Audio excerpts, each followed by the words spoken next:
Greetings and salutations, everyone. I hope everyone is doing well today. Today I've got some terrifying subscriber encounters to share with you. A subscriber reached out to me and we spoke a little bit today in regards to his encounter that he had while he was in the military. Before we get into today's upload, a couple links. As you know, I rely on my Patreon, my PayPal, and my merch to help this channel to continue to grow and go. All those links are in the description below. I also have a second channel for creepypasta, fanfiction, and scary voice acting. Stories that really don't fit on this channel. Now, if that's anything that you're into, follow that link and give those stories a listen. You may just like what you hear. I'd also like to recommend a book. A part of the family here. His name is T.J.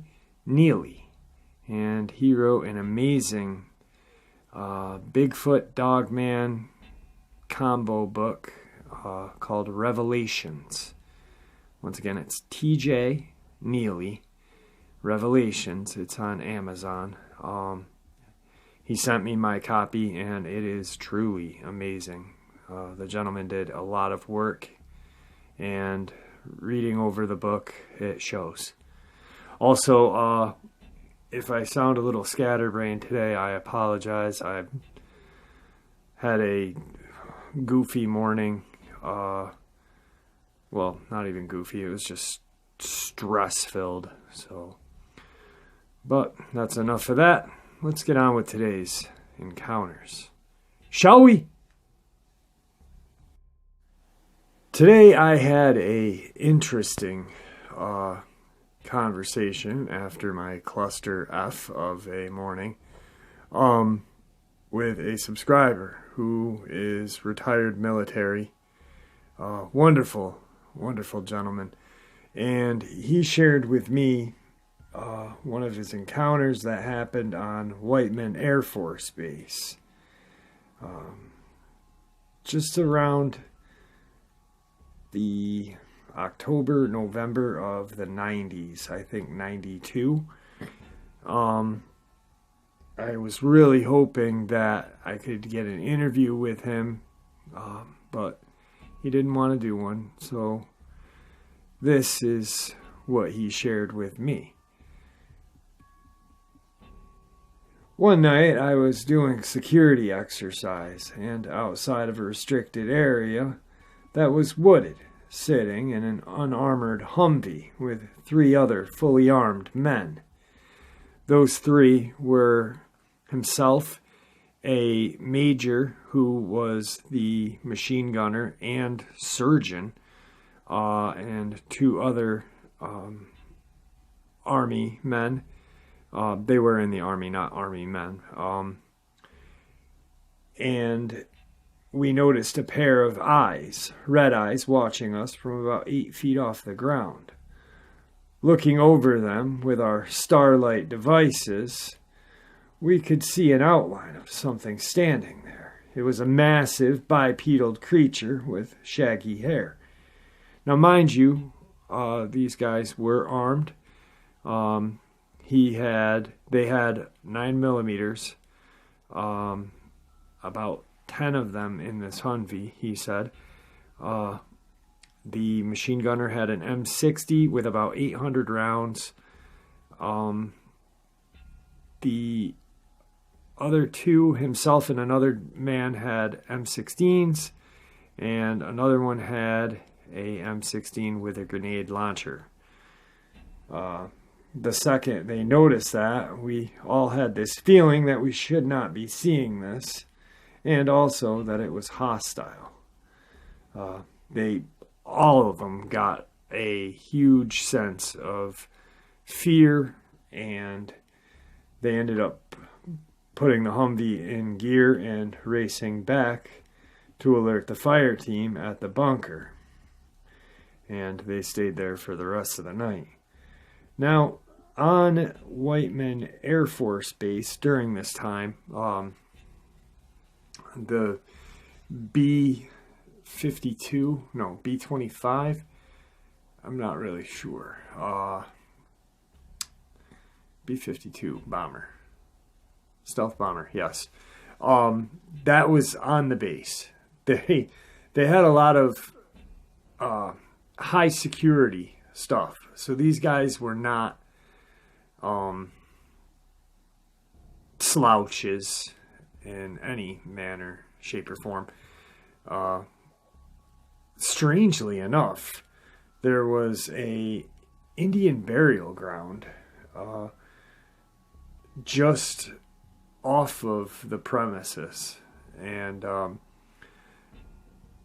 the way he mapped out this Whiteman Air Force Base was very interesting, and a lot of woods, and just a very chilling encounter. Hopefully he can hear me talking about his encounter and maybe come on the show and rescue me from this just terrible telling of his story. Like I said, he gave me a brief email, and then we spoke for about an hour today. But like I said, great guy, and I'm praying, I really am praying that he just says, screw it, I'm going on. Anyway, on to the next encounter. This encounter took place a little over a year ago. Me and two of my friends took my Jeep out for a ride around some trails and up on a few of the mountains.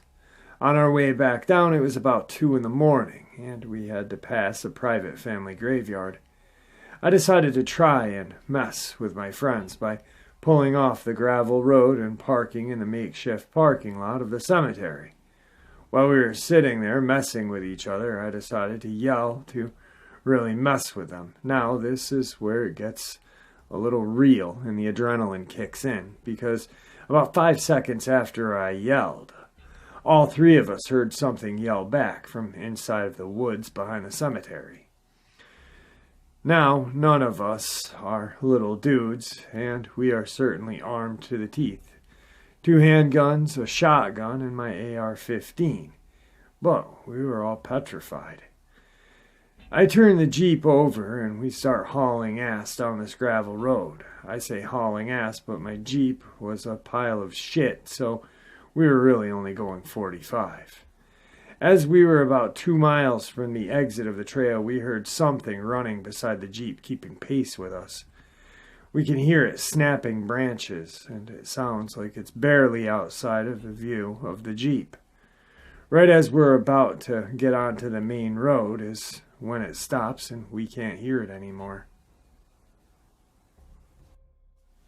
Well, right there, I think he woke up a Dogman, or pissed off a Dogman, and it wanted to come and say hi. Let's get on to encounter 3. Today's third subscriber encounter. Jeff, I apologize it's taken so long for me to get back to you about these encounters, but like you know and understand, a lot's been going on lately. Add that with a couple of deaths in the family, and finally here we are. Please feel free to edit where necessary. My name is John, and I live in Oregon. Sorry, but I'm one of those Oregonians who is a stickler about how it's pronounced. To start off with my mom's Dogman encounter. First of all, you should know my grandparents are divorced, so my mom chose to live with my grandfather in Tulsa, Oklahoma. My grandfather never cared for neighbors within the close proximity, so we always lived in the outskirts or in the fringes of town, if not straight in the middle of nowhere.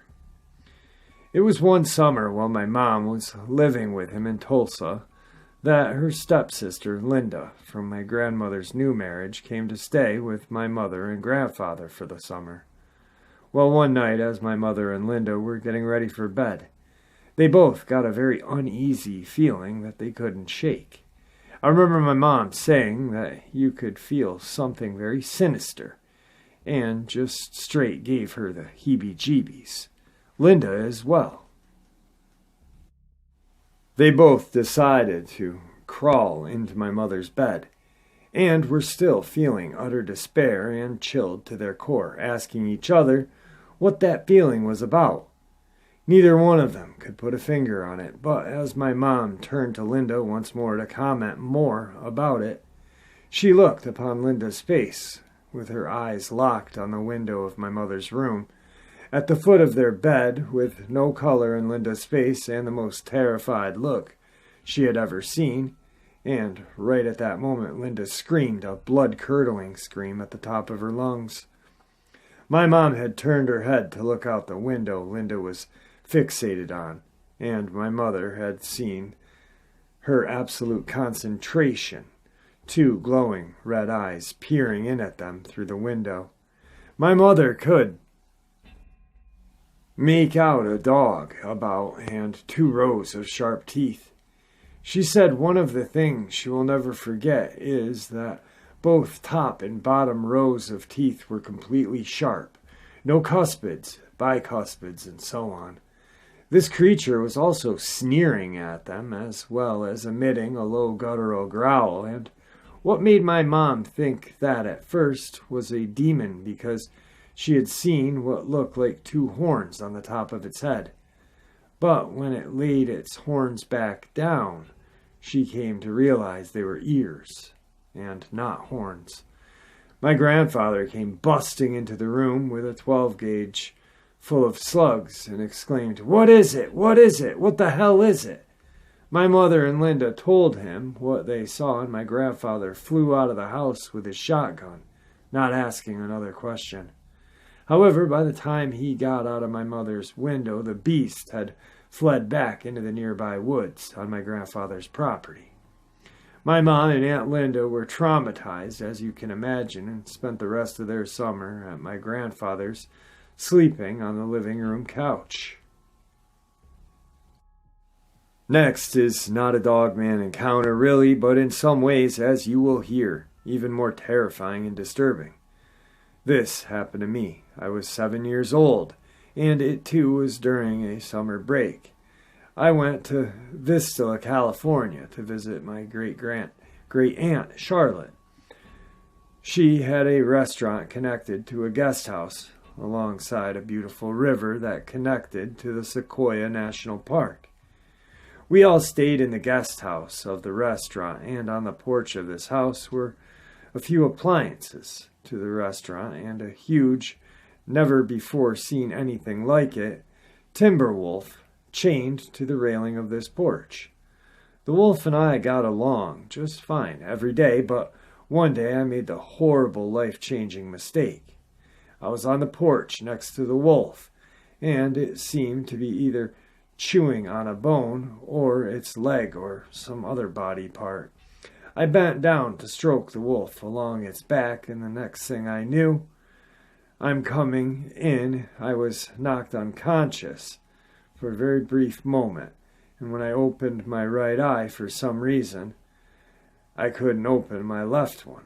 All I could see were flashes of bloody canines and splatters of blood and flesh being ripped from my face. When I came to the realization I was essentially having my face being eaten off by a timber wolf, I fought with everything I had, but to no avail, as my little 7-year-old body was no match for the strength and tenacity of this creature. Fortunately, I had already gone into shock, so I believe it or not, at no time did I feel any pain whatsoever from my face being mauled. The creature had me pinned up against 2 CO2 tanks that belonged to the restaurant, and my sperm donor, Biodad, heard the commotion and came outside along with my Uncle Randy and beat the wolf off of me. They had picked me up and brought me inside of the house, where I had taken a look at my mother, and the expression of horror on her face, along with the plate she had dropped to the floor, told me I was in bad shape. Next to my mother was a hutch, and on the back was a tiled mirror where I got a good look at myself, and I couldn't believe that that was me I was looking at. It was so surreal, like I was in a never-ending nightmare or horror movie as one of the werewolf victims. But this was no special effects job I was looking at. It was my grotesque, disfigured, ripped-apart face. I couldn't even recognize myself. My bio dad rushed me to the hospital where I had my face sewn back together, and my left eye was swollen shut for about a month. In that whole time, never knowing if it really got my eye as well. Honestly, it seemed the least of my worries at the time, so I never asked. For the next school, I was horribly taunted, picked on, and treated like a freak because of my disfigurement. And to add to insult to injury, it happened to be the same year Al Pacino's Scarface had come out to theaters. You can guess what name I had adopted that year, obviously. Finally, the following year, I was able to get reconstructive plastic surgery upon my face, and after several months of rubbing cocoa butter on my scars, you couldn't hardly tell that I was ever mauled. But honestly, Jeff, at this time, what makes this particular mauling by this particular animal even more disturbing is that this timber wolf looks exactly like what has been described so many times by people who have encountered Dogman have described. To a T, minus walking bipedally, and having hands, of course. But I can't help for a lot of these descriptions stir around my PTSD when they described what they attacked me so many years ago. Thank you for your time and letting me send you my encounters. Your beloved subscriber and fan, John. Wow. John, thank you for sending those two encounters in.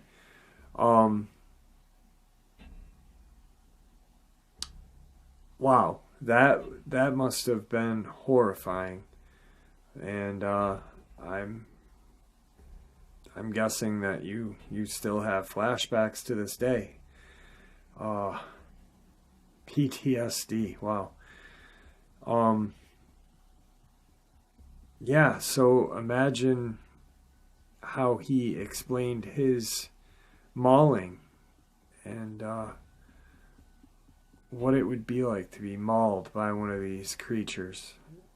Their head is 3 times the size of a wolf's head, and their body is just humongous. Incredible. It really puts some perspective on an attack by a dogman, just hearing what this timber wolf was capable of doing. I had a German Shepherd when I was growing up, and she bit me in my face, right by my eye, just once. It was just a snip. And because she was domesticated, obviously, she stopped. If she didn't want to, she probably could have, but this wolf was just wild and bred to just destroy and ravage. So, yeah, wow. Thank you. Your mom's encounter is definitely terrifying as well. Can't imagine just being in your home, safe, and not knowing what is going on. Just incredible. Like I said, I want to apologize for today. I did not intend on having to narrate anything. I had a really rough morning.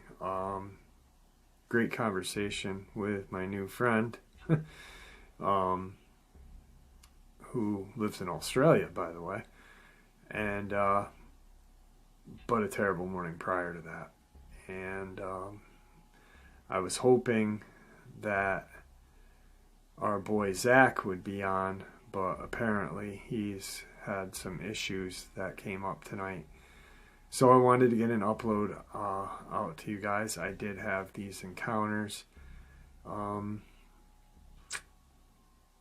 Not one of my best, but I still wanted to get some entertainment out to you guys and some information. So with that, guys, I want to thank you, and hopefully we can hear something from Zach, hopefully tomorrow. I know Mr. Coleman wants to share some of the encounters he has heard throughout his years dealing with cryptozoology. No more medical exams, trust me. I won't let that happen, guys. I'm just kidding. He was trying to, well, you guys know, he was trying to explain why he feels like he's had so many encounters. But yes, it was long. It was long. Really quick, if you guys, and this is no disrespect to Mr. Coleman, because he is an amazing man, but if you guys listen at around the 6-minute mark, you can hear me just faintly say Jesus. Didn't mean to take the Lord's name in vain, and I wasn't doing it in any way to be disrespectful. So please, I mean, don't hammer me for that again. And if you're new, a while ago I used the Lord's name in vain, and I pretty much was the sacrificial lamb. Anyway, now I'm just getting off topic and spewing. That's how shitty my day was this morning, guys. Anyway, I'll have a kick-ass upload for you tomorrow, I promise. Thanks, guys, and farewell.